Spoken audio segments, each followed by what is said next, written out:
Hello everyone, स्वागत है आप सभी का आपके अपने YouTube channel study with Sonal में। तो ये वीडियो ना मैं बहुत दिनों से प्लान कर रहा था, पिछले लगभग 7-8 दिनों से इसको मैं बना रहा था। इस पे बहुत सारे चीज़ों पे मैं काम कर रहा था कि मैं अच्छे से आपको बता पाऊँ कि SBI क्लर्क जो 2022 की वैकेंसी है, जो कि जुलाई में एक्सपेक्टेड है, उसका एग्ज़ाम 9 जुलाई से टेंटेटिव डेट है। हो सकता है कुछ बढ़ भी सकता है, बट 9 जुलाई को हम मान के चलते हैं। तो वो जो एग्ज़ाम हमारा है प्रीलिम्स का, फिर उसके 1 मंथ या 1.5 मंथ के बाद हमारा मेंस होगा या जो भी होगा।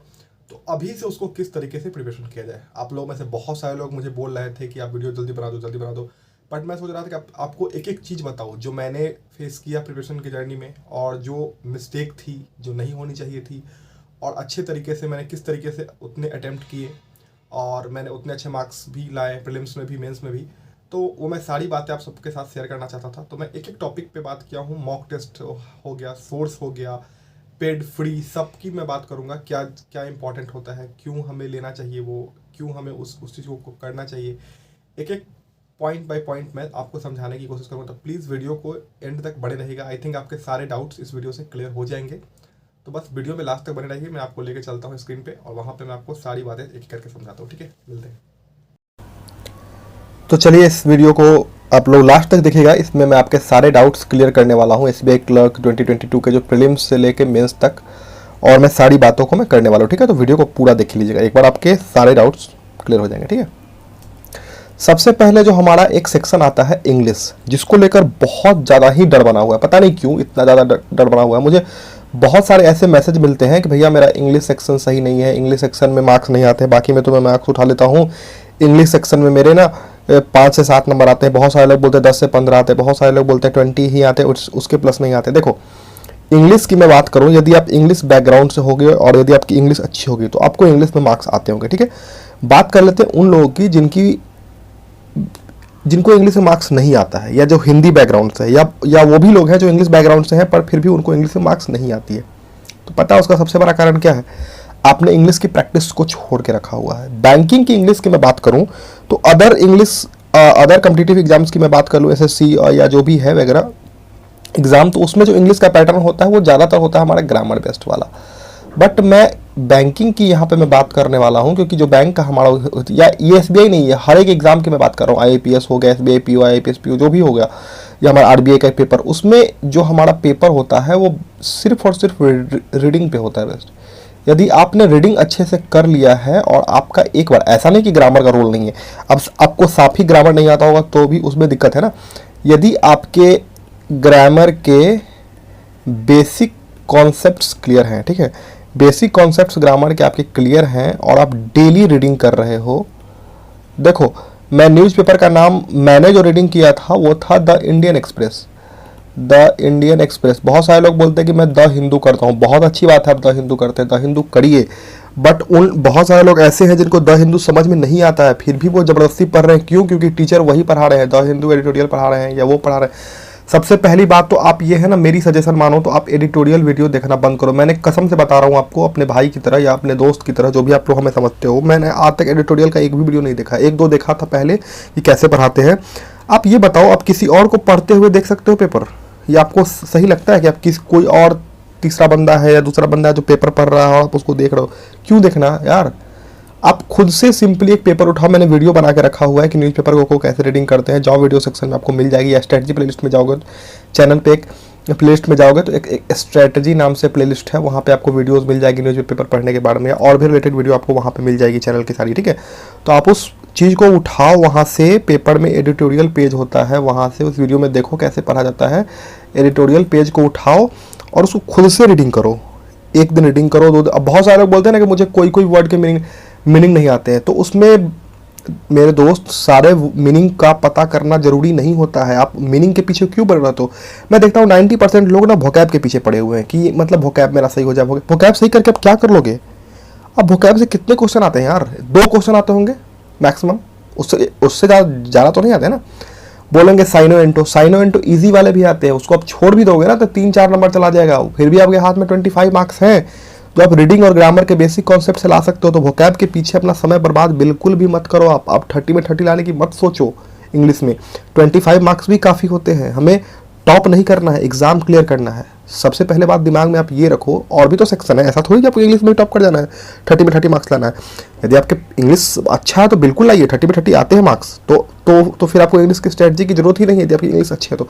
यदि इंग्लिश उतनी अच्छी नहीं है तो आप 25 मार्क्स, 20 मार्क्स में भी संतुष्ट रहो ना, उतना भी काफ़ी मार्क्स होते हैं। मैं यदि हमारा 20+ है, 20 से 25 के बीच में आपके मार्क्स आ रहे हैं तो काफ़ी सही मार्क्स है मेरे अकॉर्डिंग। तो मैं तो 15+ मान के चलता था, और बाकी मैं सोचता था 35 को इंटरेस्टिंग में मैं ले आऊँगा, इतना मेरा था। तो आप इसको लेकर चलो, आप रीडिंग करो डेली उसको। यदि आप रेगुलर 2 से 3 मंथ में रीडिंग करते हो ना, बिना गैप ले, सबसे पहली बात क्या है पता है, लोग ना रीडिंग करना तो शुरू कर देते हैं वीडियो देख के कि चलो भैया आपने बोला था मैंने रीडिंग करना शुरू कर दिया। उसके बाद क्या होता है पता है, रीडिंग करते करते ना वो 2 दिन रीडिंग किया, तीसरे दिन छोड़ दिया। अब क्या हुआ, 4, 5, 6 दिन निकल गया, 7वें दिन फिर से याद आ रहे सर ने तो बताया था कि मुझे रीडिंग करना है। 7वें दिन फिर से रीडिंग करना स्टार्ट कर दिया। अब उससे क्या हुआ पता है, आपने तो रीडिंग छोड़ दिया, जो इस बीच में जो टाइम गया ना आपको फिर से 0 पे ला दिया।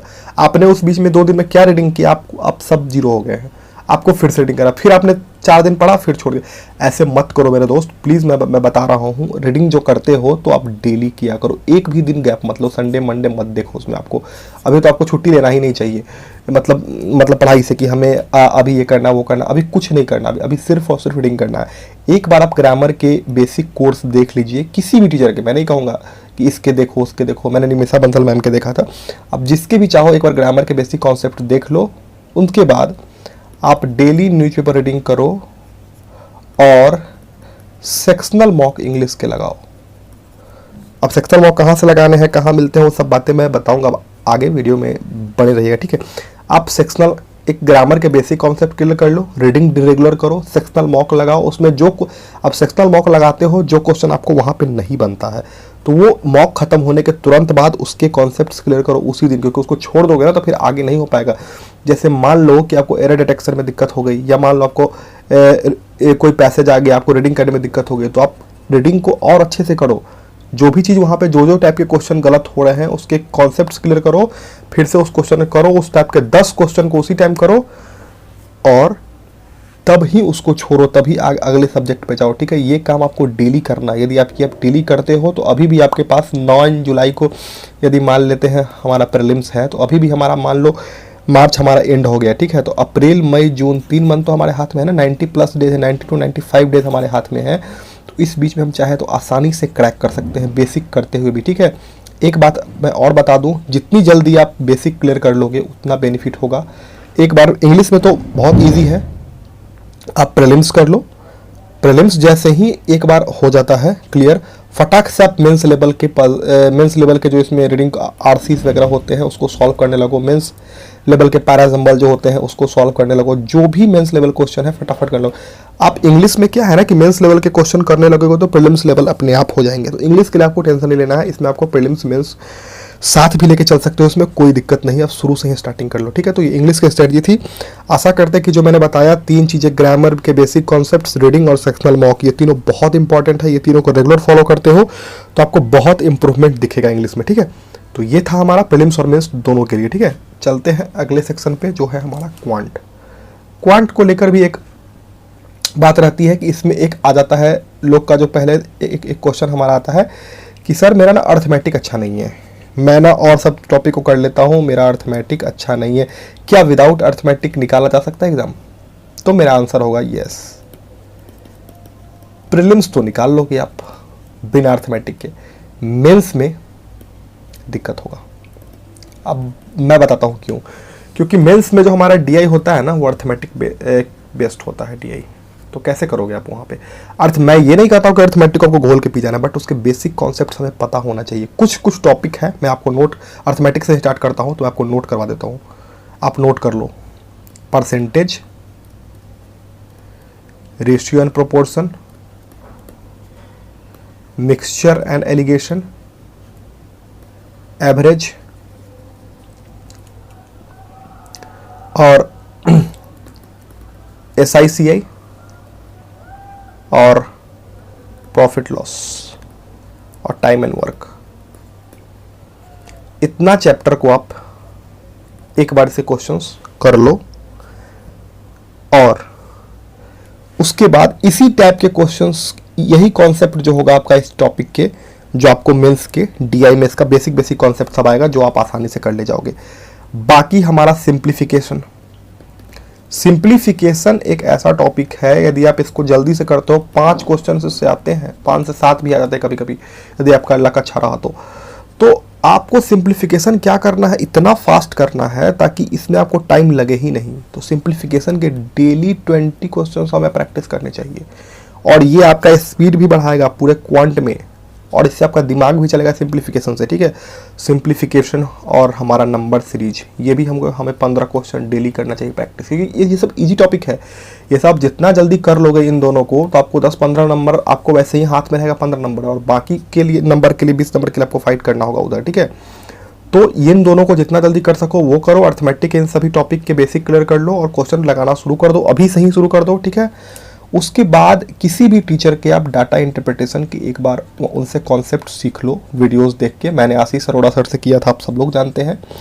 DI के वीडियो प्रीलिम्स के देख लो, बहुत इजी होते हैं, आपको एक बार से 2 बार वीडियो देखने की जरूरत पड़ेगी, आप प्रीलिम्स लेवल के क्वेश्चन करने लग जाओगे। एक बार आपका प्रीलिम्स का बेसिक क्लियर हो जाएगा, उसके बाद आपको सीधा मेंस के वीडियो पे चले जाना है। मेंस का एक बार आप वीडियो देख लो, पूरे वीडियो देख लो, DI की जो भी टॉपिक है पूरे क्वांट की वीडियो देख लो, उसके बाद मेंस लेवल क्वेश्चन लगाना स्टार्ट कर दो, और मेंस लेवल मॉक भी लगाना स्टार्ट कर दो।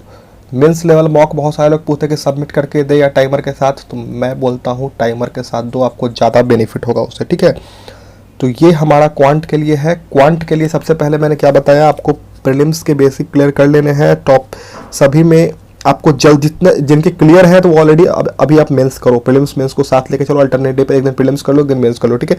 जिनके अभी तक भी प्रीलिम्स में दिक्कत हो रहा है तो पहले वो प्रीलिम्स के फटाफट से 1 मंथ के अंदर में आप क्लियर करो, जितना देर आपको पढ़ना पड़े पढ़ो, क्योंकि अभी ये टाइम है, ये टाइम दोबारा नहीं आने वाला है, क्योंकि अब पता नहीं ना अगले साल से क्या हो जाएगा, CET लगेगा, बहुत सारी बातें हैं। तो आपको इस बार यदि मौका मिला है तो इसको भुना दीजिए, इसको चूकिए मत इसको भुनाने से, ठीक है। तो आपको क्या करना है, पहले बेसिक कॉन्सेप्ट्स को हमारा जो है, जिनका अभी तक क्लियर नहीं हो पाया क्वांट में, वो फटाफट प्रीलिम्स का क्लियर करिए और सीधे मेंस पे जाइए, सीधा मेंस पे जाइए। मेंस के हाई लेवल जो हमारे DI है, अर्थमेटिक बेस्ड DI है, कैसलेट वाले DI है, सबको सॉल्व करिए, रेगुलर सॉल्व करिए, प्रैक्टिस करिए, बहुत प्रैक्टिस करिए। प्रैक्टिस में कोई कमी नहीं छोड़े। प्रैक्टिस कहाँ से करनी है वो बातें मैं आपको बताऊंगा, सभी सोर्सेस के बारे में बताऊंगा, ठीक है। तो आप वीडियो में बने रहिए। तो क्वांट के लिए ये था, ठीक है। तो आपको इस तरीके से क्वांट को लेके चलना है आगे। अब हम बात कर लेते हैं, हमारा एक सेक्शन है रीजनिंग, जो कि प्रीलिम्स और मेंस दोनों में आता है। ये भी रीजनिंग बहुत ही इजी टॉपिक है यदि आपको इंटरेस्ट है इसमें। तो मुझे पता नहीं, रीजनिंग में आपने मेरे स्कोर देखे होंगे, मैं मैक्सिमम में 35 मैं कर लेता हूँ, यदि मॉक भी देता हूँ तो 35 मेरे हमेशा 30+ रहे इस टॉपिक में मार्क्स, और मैंने 35 में 35 लाए भी है मार्क्स बहुत सारे पेपर में। तो रीजनिंग ना बहुत इजी टॉपिक है। इसमें तो कुछ ऐसे टॉपिक हैं जिसको हम उड़ा सकते हैं, देखते ही उड़ा सकते हैं, जैसे इनइक्वलिटी हो गया, कोडिंग डिकोडिंग हो गया, सिलोजिज्म हो गया। ये सब टॉपिक 15-20 नंबर तो इंग्लिश रीजनिंग में वैसे ही आंख बंद करके आ सकते हैं, जबकि प्रैक्टिस अच्छी है तो सीधा अपना, मतलब आंख बंद करके, मतलब ये नहीं कि आंख बंद करके पेपर सॉल्व करो, मतलब ईजिली लाया जा सकता है उतने मार्क्स, 20 मार्क्स इसमें तो ईजिली 20 मार्क्स कोई भी 20+ ईजिली ला सकता है।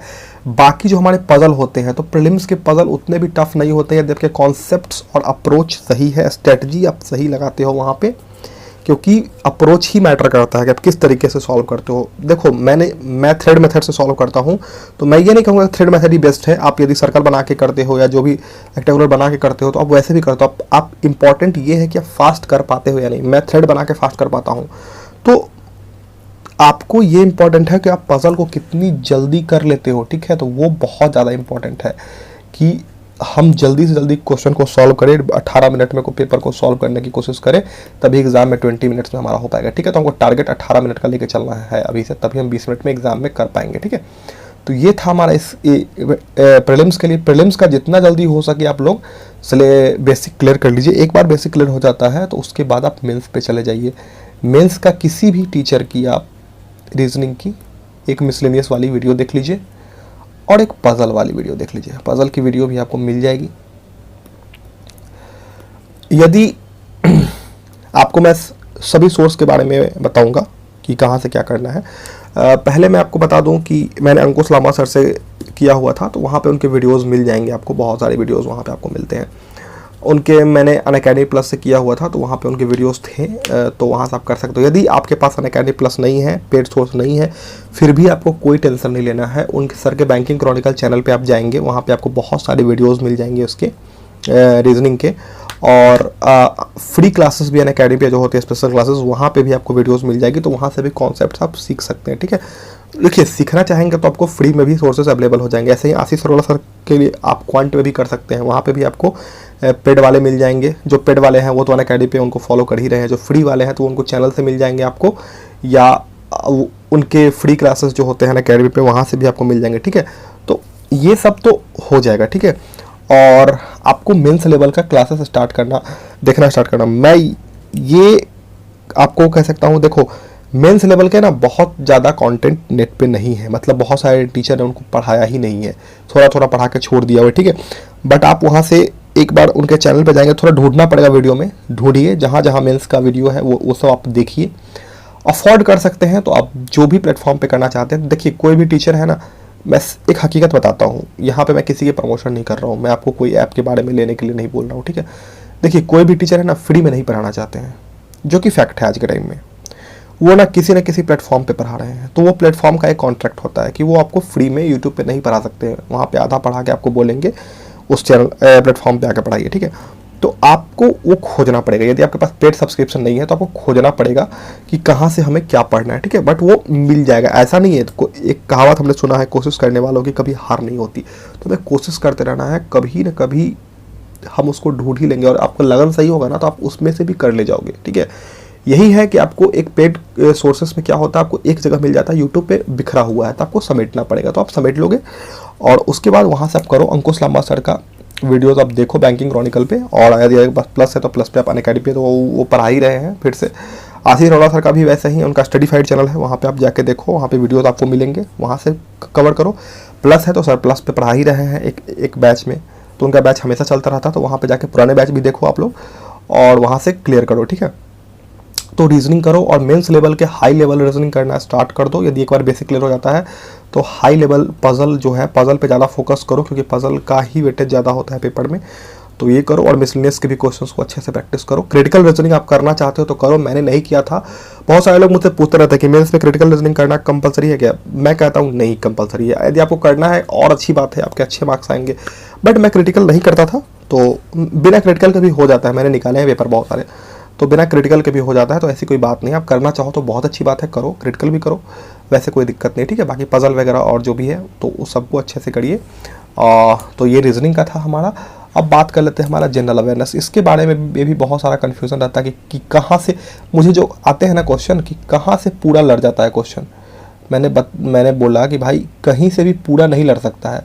आपको जीए कोई भी ऐसा सोर्स नहीं है ना कि जहाँ से आपको 100% लड़वा दे कि नहीं सारा क्वेश्चन वहीं से हो जाएगा, तो ऐसा नहीं होता है।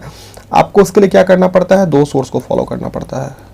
देखो, एक सोर्स से तो आप वीडियो देखो और उसके पीडीएफ से रिवीजन करो। ठीक है, जैसे मैं करता था कि स्टडी आईक्यू के वीडियो देखता था और उससे के पीडीएफ से रिवीजन करता था। उसके बाद क्या था कि जब लास्ट टाइम आया एग्ज़ाम से 1 या 1.5 मंथ पहले, तो मैंने जब प्रीलिम्स हो गया और मेंस बचा हुआ था, तो मैंने अफेयर्स क्लाउड के मंथली पीडीएफ जो उसके आते हैं उससे मैंने पढ़ना स्टार्ट कर दिया। तो वो आप पढ़ सकते हो लास्ट टाइम है। ठीक है, 2 सोर्स इसलिए इंपॉर्टेंट मैं कहता रहता हूँ, क्योंकि मान लो एक सोर्स आप पढ़ रहे हो, दूसरे सोर्स ये है कि कुछ इसमें छूट गया तो उसमें, कुछ उसमें छूट गया तो उसमें, और यहाँ से आपको एक वीडियो डेली करंट अफेयर्स के डेली देख, क्योंकि जो पिछली बार आपने SBI क्लर्क का पेपर देखा होगा तो उसमें जो जीए था वो कितना डीप में पूछा गया था, बहुत अंदर गहराई से जाके पूछ दिया था वो क्वेश्चन को।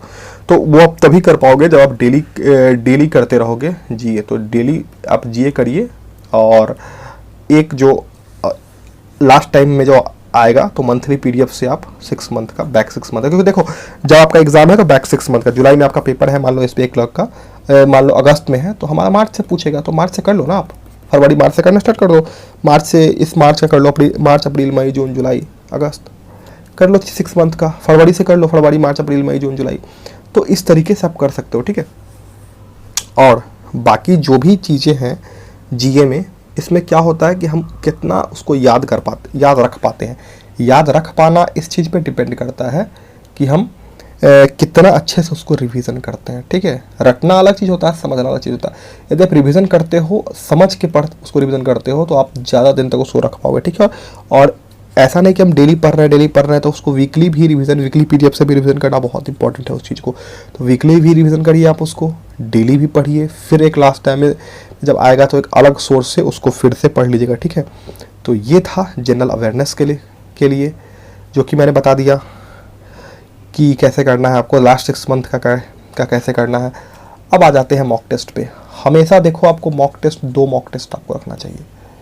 मैंने जो यूज़ किया था, ज़्यादातर जो मैंने लगाया है, आप सब लोगों को पता है, मैं मॉक टेस्ट कोई भी आप सबके साथ बहुत दिनों से शेयर करता हूँ, वो रहता है स्मार्ट कीड़ा का। इसके मॉक जो आपके है ना, यदि इसमें आप मान लो कि 60 भी लाते हो ना, इसके मॉक का लेवल ऐसा होता है तो एग्ज़ाम में आप 75 प्लस लाओगे। ये स्मार्ट कीड़ा का है, ये काफ़ी सही मॉक होता है स्मार्ट कीड़ा का। तो आपको 2 मॉक रखने चाहिए। आप एक स्मार्ट कीड़ा रख लो, तो ये बहुत अच्छा मॉक है, और एक आप और जो भी आपको रखना है तो आप रख लो। वैसे अभी आप एक भी रख सकते हो स्मार्ट कीड़ा का, बाद में आप एग्जाम के टाइम में कोई एक और मॉक ले लो, पहले इसको लगा लो फिर किसी और को लगा लो। ठीक है, तो स्मार्ट कीड़ा का मॉक आप लगा सकते हो। स्मार्ट कीड़ा का मॉक लेना चाहते हो तो डिस्क्रिप्शन में आपको लिंक है, सोनल 10 कोड यूज करोगे तो आपको मैक्सिमम डिस्काउंट वहाँ पे मिल जाएगा। लिंक डिस्क्रिप्शन में मैं आपको सोनल 10 डाल देना, वहाँ पे मिल जाएगा। ठीक है, तो स्मार्ट कीड़ा का मॉक ले सकते हो, और बाकी आप जिस भी कोई एक कंपनी का मॉक ले लो, जिसका भी आप लेना चाहते हो। ठीक है, और बहुत सारे लोग बोलते हैं कि क्वेश्चन कहाँ से प्रैक्टिस करें। मॉक टेस्ट का तो मैंने बता दिया, 2 मॉक रहना चाहिए आपके पास, एक स्मार्ट कीड़ा, एक आप और कोई मॉक ले लो, जो मैं सजेस्ट करता हूँ कि 2 मॉक आपको हमेशा रखने चाहिए, और वो भी अच्छे कंपनी के। ठीक है, तो स्मार्ट कीड़ा काफ़ी सही कंपनी है, और एक और आप ले लो जो भी आपको लेना है। और बाकी प्रैक्टिस कहाँ से करें, प्रैक्टिस के लिए क्वेश्चंस कहाँ से आए। सबसे पहले तो आप गूगल पे जाओगे तो सर्च करोगे बैंक एग्ज़ाम पेपर, या क्वेश्चन का यदि नाम रख दो पजल क्वेश्चंस, या जो भी सर्च करो। बहुत सारे लोग बोलते हैं कि यहाँ पे नहीं मिलता है, कम पीडीएफ है, ये है वो है। तो देखो, पेड लेना चाहते हो, देखो ये फ्री सोर्स है, इसमें आपको मेहनत करना पड़ेगा, खोज ढूंढना पड़ेगा। यदि आप ढूंढना नहीं चाहते हो, आप चाहते हो कि एक ही जगह आपको सब कुछ मिल जाए, जिसमें टू डू लिस्ट आपको मिलेगा, बहुत सारी चीज़ें, टू डू लिस्ट आपको मिल जाएगी वहाँ पे, डेली टारगेट मिलेगी आपको, नंबर ऑफ क्वेश्चंस बहुत इतना ज़्यादा मिलेगा कि आप सॉल्व नहीं कर पाओगे, तो गाइडली का बंडल पीडीएफ कोर्स है। गाइडली का बंडल पीडीएफ कोर्स है, उसमें अभी बहुत अच्छा डिस्काउंट चल रहा है, 80% का ऑलरेडी डिस्काउंट है, और आप सोनल 12 कोड यूज करोगे तो आपको एक्स्ट्रा 12% का और डिस्काउंट मिल, यानी 80% और एक्स्ट्रा 12% का डिस्काउंट मिल जाएगा। लिंक उसकी भी डिस्क्रिप्शन में है, तो इन दोनों के लिंक डिस्क्रिप्शन में, आपको लेना चाहो तो आप इन दोनों ले लो। प्रैक्टिस के लिए बहुत सही है, क्योंकि देखो ये ना इन्वेस्टमेंट होती है, थोड़ी थोड़ी चीज़ें जो होती है हमें इन्वेस्ट करना होता है, क्योंकि एक्चुअली ऐसा है कि मॉक टेस्ट वाले भी फ्री में आपको प्रोवाइड नहीं कर पाएंगे। यदि ये देखो, कोई आपको डेली इतना टू डू लिस्ट या डेली टारगेट या कुछ भी देगा, तो वो तो उसके बदले में कुछ तो चाहेगा ना, तो वो उनका इसलिए है। बट ये काफ़ी अच्छे सोर्सेस हैं जिनको आप फॉलो करके काफ़ी अच्छे मार्क्स ला सकते हो। ठीक है, तो ये आप लेना चाहो तो ले सकते हैं। दोनों के लिंक डिस्क्रिप्शन में, स्मार्ट कीड़ा और गाइडली दोनों का लिंक डिस्क्रिप्शन में है, और वहाँ पे आप कोड डाल के उस लिंक से जाके आप परचेस कर सकते हो। बाकी मैं एक और चीज़ बताने वाला हूँ आप सब लोगों के लिए, एक चीज़ मैं करता हूँ डेली, बहुत सारे लोग जानते हैं, बहुत सारे लोग नहीं जानते। जो लोग नहीं जानते उनके लिए बता दूँ, मैं जनरल अवेयरनेस आप सब लोगों के प्रैक्टिस के लिए डेली क्विज करवाता हूँ।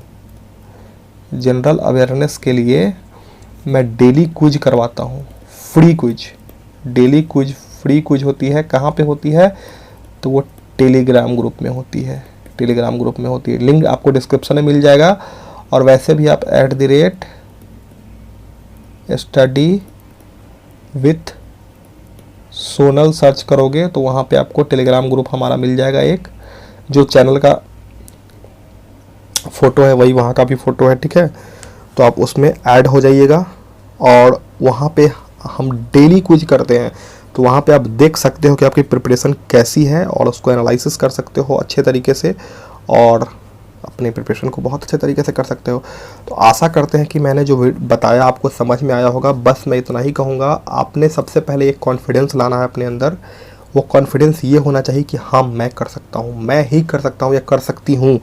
ठीक है, ये जज्बा आपके अंदर रहेगा तो आप बिल्कुल एग्ज़ाम क्रैक कर लोगे इस बार। और अभी हमारे पास अच्छा मौका है, इस 90 से 100 दिन को आप जितने अच्छे तरीके से यूज करोगे, आपको आने वाला जो आपका ईयर होगा वो बहुत ही ज़्यादा खुशी से भरा होगा, और अपने हर सपने को पूरे कर पाओगे, जैसे आज मैं कर पाता हूँ। जो भी छोटे छोटे सपने हैं, इतना बन जाओगे कि आपके जो भी छोटी छोटी ख्वाहिशें हैं वो आप पूरी कर पाओगे, ठीक है। करोड़पति तो नहीं बन जाओगे ना बैंकर बन के, लेकिन वो है कि आप अपने सपनों को पूरा कर सकते हो, छोटी छोटी ख्वाहिशें हैं उनको आप पूरा कर सकते हो बैंकर बन के, ठीक है। तो ये आशा करते हैं कि जितने लोग वीडियो देख रहे हैं सबका सिलेक्शन हो जाए, आप और आप जो भी इनमें से मेहनत करो। देखो सबका सिलेक्शन तो नहीं हो सकता ना, क्योंकि एक्चुअली जो पढ़ेगा सिलेक्शन उसी का होगा। तो मैं बस यही प्रे करता हूँ कि जो लोग भी मेहनत करें, गॉड उनको, भगवान उनको बहुत सक्सेस दे, क्योंकि वो मिलना चाहिए। जो मेहनत करता है उनको सक्सेस मिलना चाहिए, वो बहुत इंपॉर्टेंट है, ठीक है। और बाकी लोग ना बहुत सारी बातें बोलते हैं, तुमसे नहीं होगा, ये वो कर रहा है, वो कर रहा है, ये कर रहा है, वो कर रहा है। अरे भाई, जो लोग, यदि देखो आपको देख के कोई जल रहा है ना, मतलब आप समझ लो कि आप उससे बहुत ऊपर उठ चुके हो, तो उसकी टेंशन आप मत लो। आपको बस पढ़ना है, आपको और कुछ नहीं करना है, ठीक है। सिर्फ पढ़ना है। और किसी का जो होता है ना, आपको मैं बता दूं, सबसे बड़ा जो लोग बोलते हैं कि रिवेंज होता है, रिवेंज बेवकूफ़ लोग लेते हैं, पता है। जो असल लोग होते हैं ना, वो सक्सेसफुल बन के दिखाते हैं। उनका सक्सेस जो है ना, उनके गाल पे एक तमाचा होता है, तमाचा। तो आपको देख लो, आपको रिवेंज उनसे लेना है या चुपचाप तमाचा देना है, जिनसे उनको आप मारो भी ना, उनको दर्द भी हो जाए, ठीक है। तो आपको ये करने के लिए तो आपको पढ़ना पड़ेगा तो मेरे दोस्त, और आपको सही से पढ़ना पड़ेगा और एकदम आपको लगन से करना पड़ेगा उन चीज़ों को जो आप करना चाहते हो। बाकी ऑल दी वेरी बेस्ट, आप सभी को अच्छे से पढ़ाई करते रहिए। बस आपके दोस्त जो भी आप मुझे मानते हो, मेरी शुभकामना आप सबके साथ है। बस पढ़ाई करते रहिए। Bye bye, take care, all the very best. आशा करते हैं मैंने जो वीडियो बनाया आपको थोड़ी भी मदद मिल पाए, और आपको मैं पता नहीं मैं कितना समझा पाया हूँ, बट थोड़ी सी भी आपको मदद मिल जाएगी और आप अपने लाइफ में अच्छा करोगे तो मुझे बहुत खुशी होगी। और आप पे इम्प्रूवमेंट दिखेगा तो मुझे बहुत सारे मैसेज मिलते हैं कि सर या भैया आपके जो वीडियोस होते हैं बहुत हेल्पफुल होते हैं, मुझे बहुत खुशी होती है। बस मैं सच बताऊं, मैं बहुत खुश होता हूँ इन सब चीज़ों से, ठीक है। और बाकी आप लोग मुझे मैसेज कर सकते हैं, बता सकते हैं कि मैं कैसा, मतलब वीडियो कैसा था, ठीक है। वीडियो को लाइक कर दिएगा, चैनल को सब्सक्राइब कर लीजिएगा। मिलते हैं जल्दी नए वीडियो से। Bye, take care, all the best. आप सभी को पढ़ाई करते रहिए बस।